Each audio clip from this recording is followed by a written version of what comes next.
Thank you. It is now time for our report from the District Attorney's Office. We have 30 minutes scheduled for you, so about half the time for presentation, half the time for Q&A, or however that works out. Thank you. Thank you so much. Chair, committee, board members, my name is John Wentworth. I'm the District Attorney of Clackamas County as of this past January 1.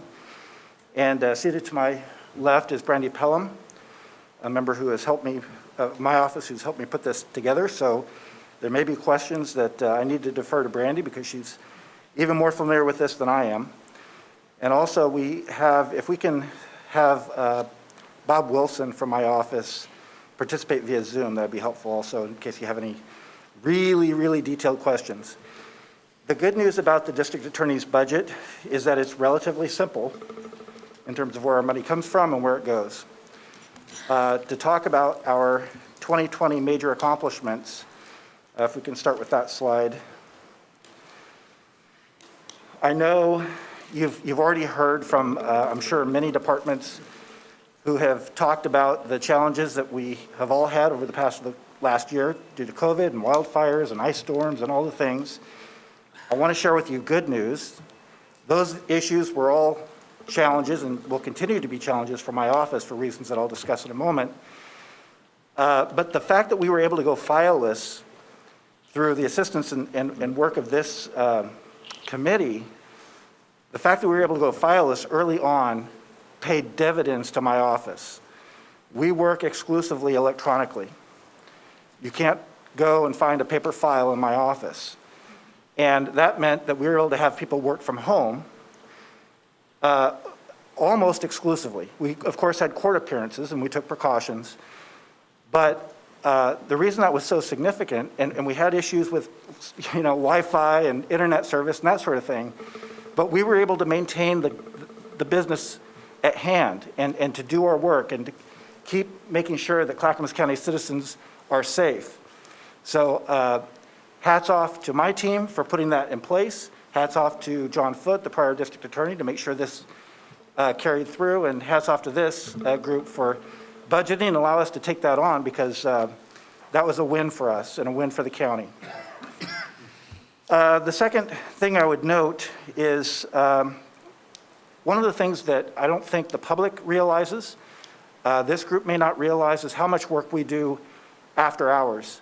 You would think that we're beholden to the hours of the courthouse, and for the most part we are, but not exclusively. We have a team of investigators and prosecutors who just last year responded to 39 incidents on off hours. That can be anything from a vehicular homicide to a murder, to assisting law enforcement in the middle of the night with whatever they might have. We have an on-call deputy who answers what I'll call the run-of-the-mill questions that an officer might have in the middle of the night. Our presentation says that there were over 100 calls. That is really conservative. I would at least double that. And so that's an ongoing service that we provide to law enforcement in the community that most people don't know. In terms of policy, procedures, and partnerships, we continue to collaborate with our local law enforcement agencies and community corrections and victim advocates to provide training on what we do and to get training on how we can do our work better, and we've engaged in that.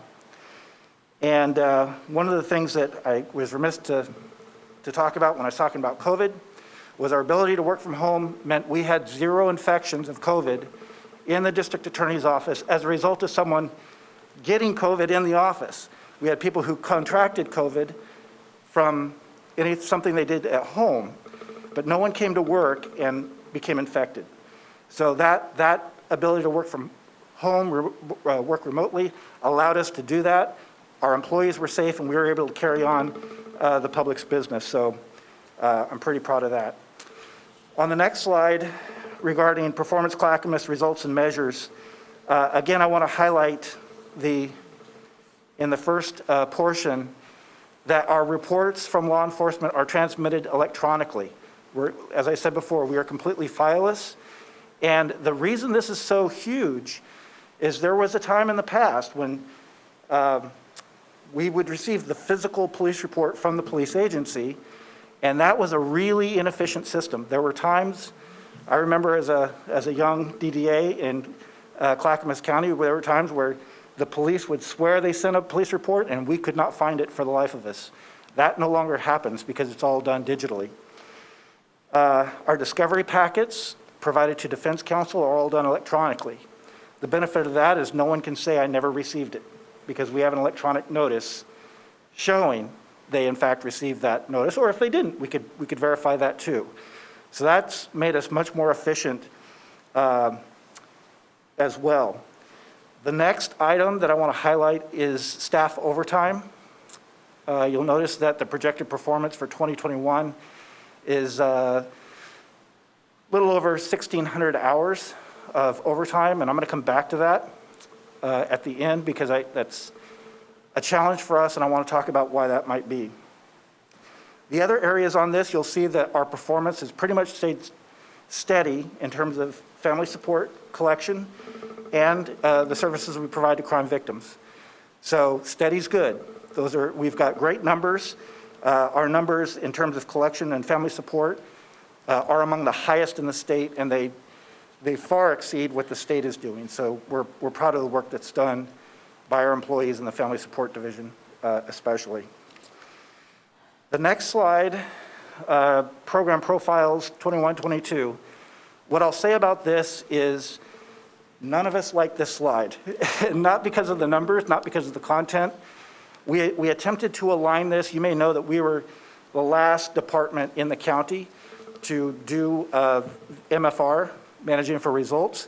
We tried to pigeonhole some of this stuff in a way that none of us are happy with, and you won't see this look this way in the next budget round because we tried to identify where the money was going, and I don't think this chart shows that very well. So that's an apology I have for you. The other slides, though, do. We can go to 21-22 revenue and expenses. This is why our budget's so simple. About $12 million come to us through the general fund. We do charge for the discovery we send out to the defense bar, and we collect about a little over $300,000 in that each year. And then we have close to, well, 2.75 or so money that we receive in grants, primarily for victim assistance and for family support. So that's our income. Our expenses are almost exclusively in personnel. We are a personnel-driven department. We did reduce our materials and services by $86,000. You'll notice special payments of $420,000 is essentially pass-through money for CAMI funds that go to our child abuse multidisciplinary team, and so we manage that. But that's why our budget is so simple and easy to look at. In the next slide, summary of revenue and expenses, you'll see that we have made cuts in federal, state, local gifts and donations. We lost 3 grants that are currently funding 2 of our victim advocates. So that is a huge blow to us. Materials and services, as I mentioned, we've cut in that area too, in part because we want those victim advocates back. We want to be able to keep those folks on our staff. And I'm ready to talk about anything else you want to talk about, but I wanted to highlight those 2 things. Essentially, in the department summary of fund, we're seeing an increase of a little over $400,000 from the general fund. And then our final slide, I want to point out that this is when we talk, so the issues that are attendant to our office are not just from this past year. You will know that the district attorney's office has been extraordinarily frugal over the years. The prior DA, John Foote, was a very good steward of the public's money. So please do not take anything I'm about to say as a criticism. That's not how I intend it. The challenges that my office has are challenges that have come along because of a change in the public demand for what they expect from a DA's office. It used to be Police report would come in, we review the police report, we try the case if we have to. That isn't the business of the district attorney's office anymore exclusively. That's the core of what we do. But we have a team of extremely talented, smart people at the district attorney's office. I inherited the best office ever. I can't be more grateful. But we have, as John Foote told you, I went back and looked, he was beginning to tell you, at least in 2018, we're seeing an increase in crime. And that's a challenge. And by increase, I mean, we've had up to 1,500 more cases per year than we had in 2008, right? Our staff, we have 3 fewer staff at the district attorney's office than we had in 2008. We used to be over 3% of the county's budget. We're now below 2%. And yet, these demands from our office for accountability and transparency and for collaboration with other groups throughout the community, we're on 27, we counted up, we're on 27 committees, multidisciplinary teams, groups, and when people look to the district attorney's office, they don't look to us to be participants. They look to us to guide and chair those groups. So we are active participants in these groups. There is legislation pending that will require every DA's office to have, this is my term, but this is the term that's being used, a conviction integrity unit, to go back and look at cases that have, I believe this bill's gonna pass, that will require us to go back and look at cases that we've already tried, we've already gotten convictions on, to see if the person really, really, really is guilty. That's gonna be a burden. That's gonna be a challenge. We have specialty courts, right? And they're wonderful things. But specialty courts are something that didn't exist when I first started as a prosecutor. They are, and the reason that's significant for my office is that every specialty court is a deputy DA handling their case post-conviction, typically, right? So we've already found the person guilty, and now we continue to monitor the case and stay with the case beyond what we used to do. And yet we have 3 fewer people in our office to do that work. My concern is that my staff is tired. They're not just tired because of COVID. They're not just tired because of wildfires and all the things. They're tired because of that, of course. But they're tired because they're grinding out this work. And I'm not making an ask, I'm just telling you, I'm worried. Because while crime has come down, only in crime that's coming into our office, right? I can't say, I don't know whether crime's actually going down or not. I know domestic violence is up. I know that for sure because our numbers show that. But we had a dip in reported child abuse. I don't believe for a second that stopped. I believe reporting child abuse stopped for a while because kids weren't in school. And we're gonna see that play out over time.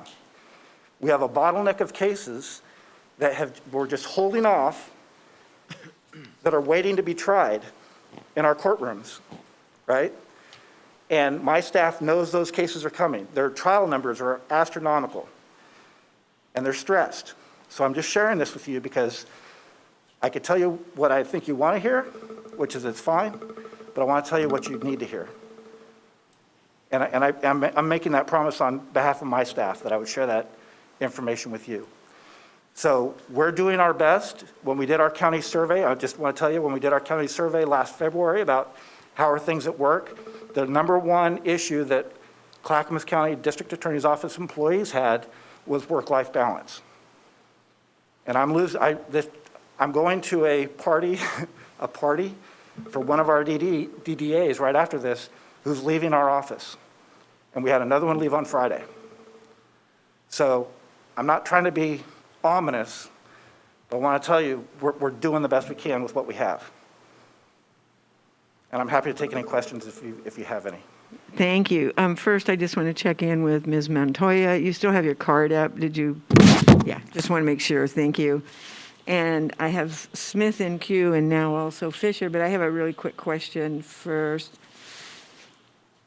You said you lost a couple of grants. Significant? Did it also involve the loss of staff because of the loss of the grants? Did it involve the loss of a serious program because of loss of the grants? Are they ones that can be asked for again? I mean, you felt that it was significant enough to mention it, and I appreciate that. So what's the ramifications to us? Thank you for asking that question. With the exception of 2 of our victim advocates, all of our victim advocates are either volunteer or grant funded. All but 2. We lost 2 of those grants. I had to take money that we would otherwise, we were assisting the Children's Center, which I know you're in favor of, right? But we've had to take money from there to help pay for keeping these 2 employees. I can't afford to lose victim advocates. They're the ones who keep victims apprised of what's happening. They're the ones that walk them through the process. They're the ones that give them emotional and some mental support in this process, logistical support. So we had to find ways to keep them. That's what we can do this year. We're going to continue to apply for grants, but I have to tell you, I don't think that's the way we should fund an entire department, is just by grants. It should supplement, it should help to have grants, but we shouldn't be having our employees rely on grants, and that's why it was such a significant thing for me to share with you.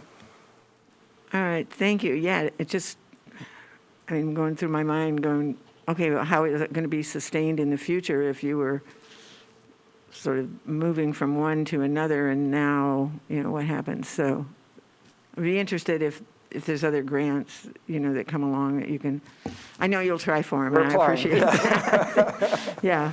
Chair Smith, and then Commissioner Fisher, and then Ms. Lee. Yeah, thank you. I was going to ask the same question about the grants. You say you've gone wireless to digital. Is there a storage capacity that you're going to be dealing with since everything is digital storage?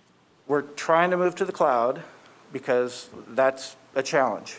Having that digital capacity, we're trying to get to the cloud so that we can more efficiently keep that in place. And also, our dream, if we can get there, is to have the police departments not just send their reports to us digitally, but also to populate our fields in our case management system, because then you eliminate human error transferring data.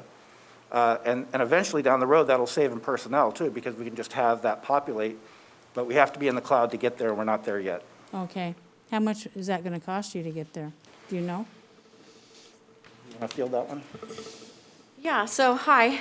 My Hi. name is Brandy Pelham, and I am the administrator for the DA's office, and I've been working closely with the former DA and with DA Wentworth on our Firelist initiative and going to the cloud to save on resources and to maximize the value of the resources that we do have. And to be able to get all of the functions that we need for automating our workflow and for cloud storage and some other efficiencies that the technology would give us. The total cost is around $430,000. And that would be every year based on our usage. And depending on what that usage is, it fluctuates. But that includes all the software, licensing, and upgrades for that, and as well as cloud storage. And $150,000 of that is included for development, technological development, help with technology and developing the resources, the programs that we have to integrate with each other and be able to feed information from the court back and forth and from the police agencies back and forth. Well, it sounds like it could save you some money once you got, although the initial investment is pretty good. I'm looking at your budget here, and historically, What percentage of state funding goes into the district attorney's office? Of state funding? State, federal, local? Yeah. Well, not local, but state and federal. I don't know that our percentage It's been has about the changed same. much. It It would doesn't be, say percentage here. What I'm asking is, do you see a decline in your state funding for the district attorney's office? I don't think so. I don't Okay. see one on the No. horizon. Okay. Because you did get an increase in your general fund this year. Yes, yes. And it's in keeping with our, performance standards of supporting public safety, and we're working on that, really hard. We've also approved a courthouse, and hopefully, once that's completed, there's a desire of the district attorney's office to move into the courthouse, and you're making expenditures for your office space right now, Yep. and all that remains up in the air how that's going to do. But I want to talk to you a minute about the specialty courts. Yeah. Now, the Oregon legislature in the last session passed a bill allowing veterans courts. And I've talked to Judge Kathleen Steele about this, my desire to have a veterans court in Clackamas County, and we've yet to get there. And I think it's important. We have a large veterans population, and you say the veterans court costs you more time and money in an ADA to go there. So what would you tell advocates who want to see a veterans court? You tell them that, well, gee, it's going to cost us money and we can't do it. I understand that that could be an unfunded mandate. Because as Judge Steele has explained to me, I says, well, we have space. It's not in the courthouse, but we have space where we could conduct a veterans court once a month. We can start there. And she says, that's fine. I can provide you a judge. However, I would need security protection, number one. And that's a hit on the budget. So can you talk about the specialty courts a little bit more? Sure. So I know I've been part of some of that conversation about a veterans court, and a lot of that started to bubble up just before one of our judges, who is a veteran and wants to be a part of that project, went away on tour and with the military, and he's back. And I think a lot of that conversation got put on hold until the judge came back. And so now we're starting to hear more about it again. It's a great concept, and it's been, frankly, better explained to me recently than, and by that I mean in the last couple of years, than it was initially, which made it sound like, well, if you're a veteran, you get a discount when you commit a crime. That's how it was first pitched. That's not really what it's intended to be. It's intended to be a court that assists veterans with services as they navigate the criminal justice system, which is a positive thing. But being a part of that team, you're right, does take another deputy DA, because we have one assigned to each of the specialty courts, takes another deputy DA, at least for whatever time that is. It can be just, it's not necessarily just the court appearance, and if it's monthly, it can also be just in preparation for that. Takes them away from what they would normally do, charging cases, trying cases, and puts them into that specialty court. I don't think I'm not trying to say it's undoable, it's doable. But it's going to take some coordination. It'll take some assistance from my office. And I know the court's on board. It's just a matter of getting the right players in place to make it happen. So, Do you see enough demand in veterans who go through the system, the criminal or civil system, that would justify a veterans court in Clackamas County? Chair, thank you. That's an excellent question. And the answer to that is nobody knows. And one of the proposals that I've been in favor of is having and boy, I'm talking way out of school right now, but I'm just telling you, having a veterans track for some of our other common courts. So having in drug court a veterans track, in mental health court having a veterans track, until we can get a handle on what our population looks like and whether we can serve enough within veterans court to justify a whole court. Yeah, so we would have to identify that. I'm surprised that the veterans aren't identified going through the process. That is very shocking to me.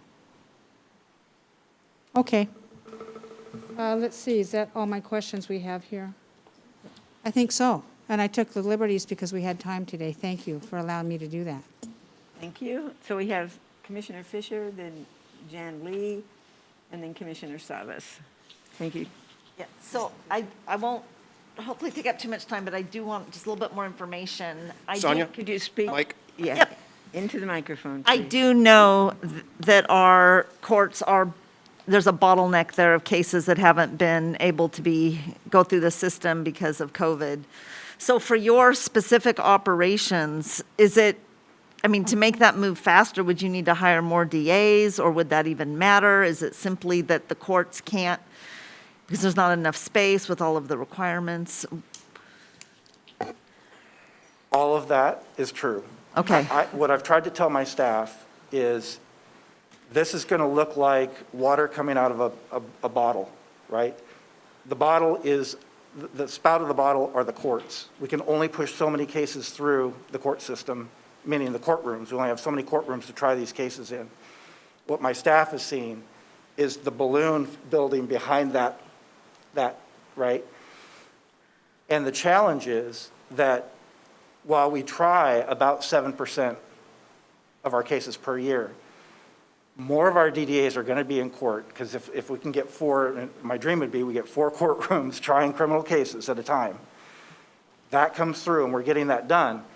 Every day that you're in court trying a case, you're not at your desk doing intake.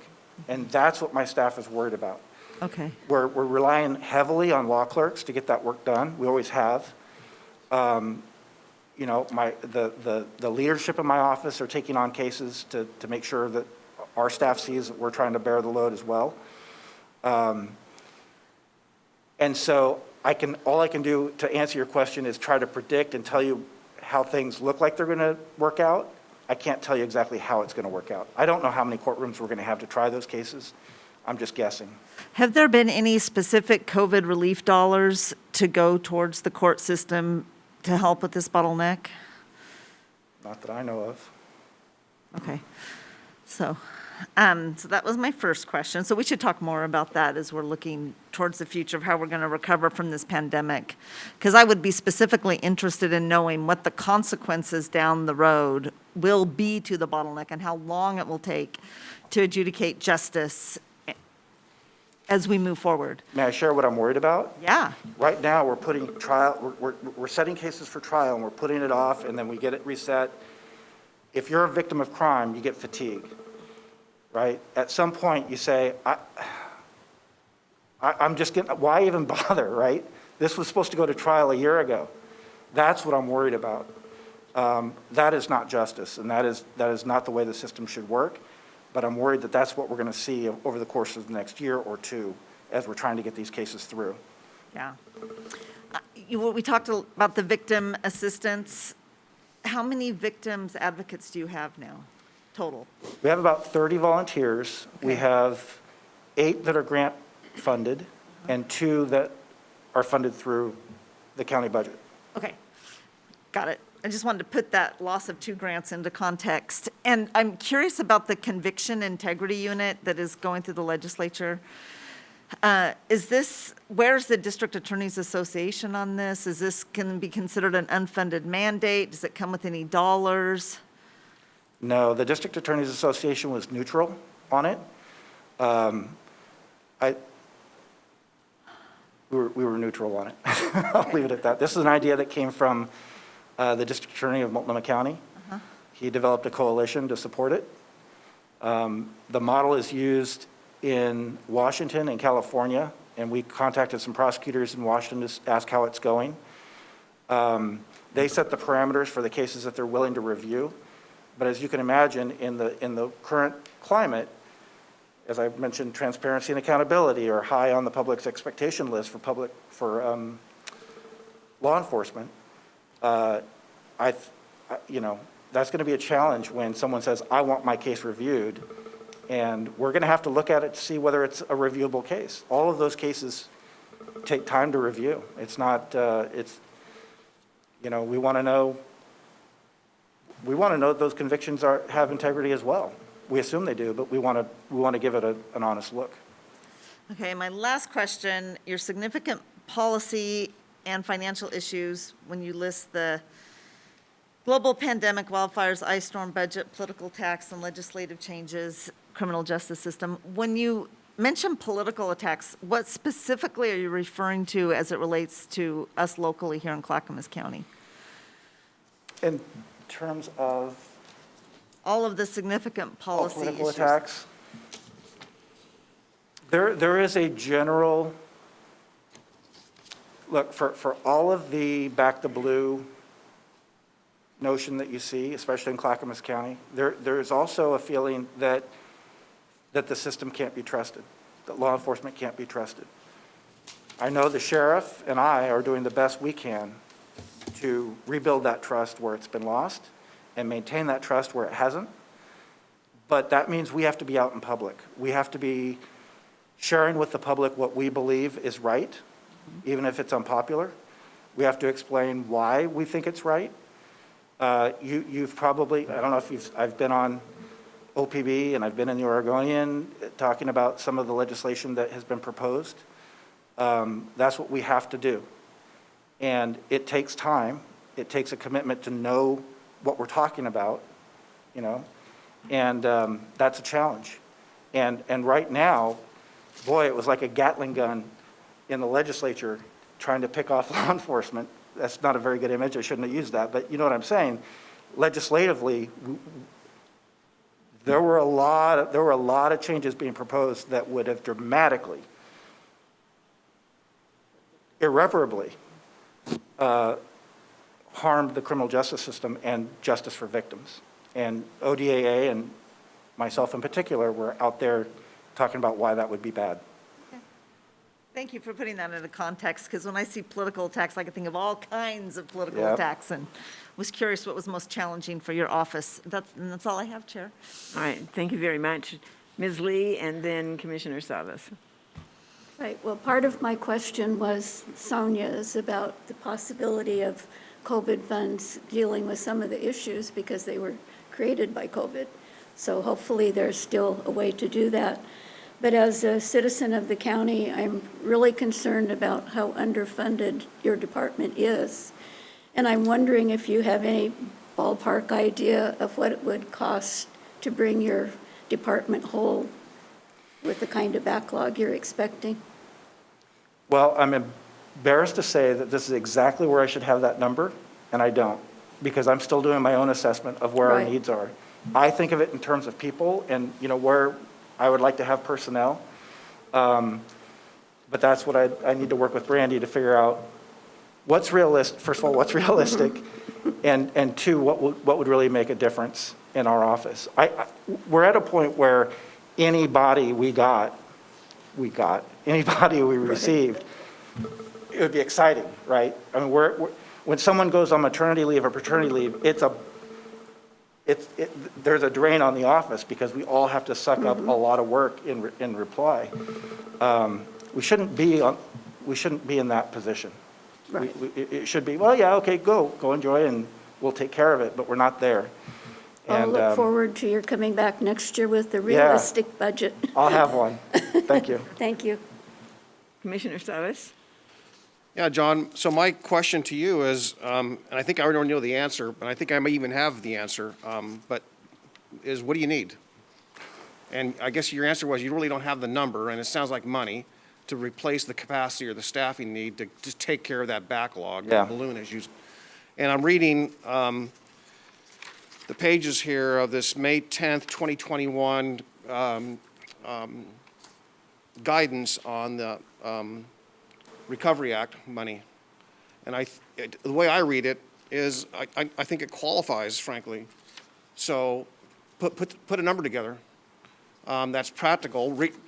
Get Mr. Wentworth the guidance so he can read it, and our staff, and see if it indeed qualifies. Because if you've got a COVID-related backlog, you got capacity needs, that's precisely what the money's for. That would be wonderful. Thank you. I'm up.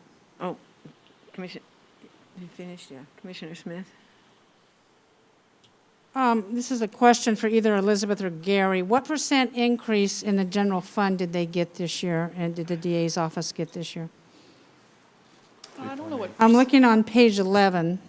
I think it was $42,000. Does that sound right, John? I don't remember the percentage is, 3.8% increase. 3.8. Thank you, Sandra. I appreciate what you're saying, John, but frankly, it's going to be difficult. We made commitments in this budget for public safety, and we're doing the best we can in our limited and budget as well. We're also mindful of the fact that, as we have stated before, whereas our tax revenues came in fairly strong in this year, the next 2 years could be really problematic for us. So for us to make a huge commitment and an increase in our general fund may not be sustainable over time, and then we would have to reduce positions, and that would be problematic. I know the state legislature is not friendly, and they do have the ability to step up and provide more funding to public safety across Oregon. The budget fiscal year ending in 2000, in the year 2019, if memory serves me right, was $1 billion above normal. This year, the latest revenue forecast is $2 billion, $1 billion just in the last several months. So whereas the Oregon legislature has huge surpluses of money, they have chosen not to fund public safety at a time in Oregon when we need it the most, when riots are ensuing from our largest city in Oregon, and we're getting that crime element filtered into Clackamas County. And I think that's shameful. Quite frankly, that is a shame, and I think attached to that is going to be repercussions to the future of which we all will be dealing with. And thank you for bringing that up to us today. Commissioner Schrader? Yeah, John, just a quick follow-up to that. I was going to Can you ask, speak up more? when you said there was an increase in crime, is it mostly property crime? Is it, do you have any indicators as to Yeah, what so that is? let me be clear about Yeah. the increase in crime. We were seeing an increase in crime pre-COVID. Right. Reported crime and self-initiated investigations went down in the past year. So I'm not saying that we have an increase over this year. I'm just saying, I can just tell you what the trend was beforehand. It was property crime initially. Okay. During COVID, we saw an enormous jump in domestic violence. Numbers I've never seen before, and I've been doing domestic violence work in Clackamas County since 2001. Child abuse almost went unreported for a significant period of time. It's back closer to where it was, but I still think we're going to see, my hunch is when school starts, we're going to see a spike again in that. So it's hard to put my finger on exactly where the increases will happen. I know for sure property, and I'm expecting in-person crimes as well, but we're waiting to see. So we're not seeing a lot of murders and violence that way. We're seeing more, well, I mean, other violence, kinds of violence. I'm gonna knock but on wood. Domestic violence can lead to murder. I Yeah, know of that. course, yeah. No, we have not seen a spike in murders. Okay, I can tell you that, and this is purely anecdotally, I'm getting this from my staff, the level of violence is dramatically increasing. We're seeing more attempted murders.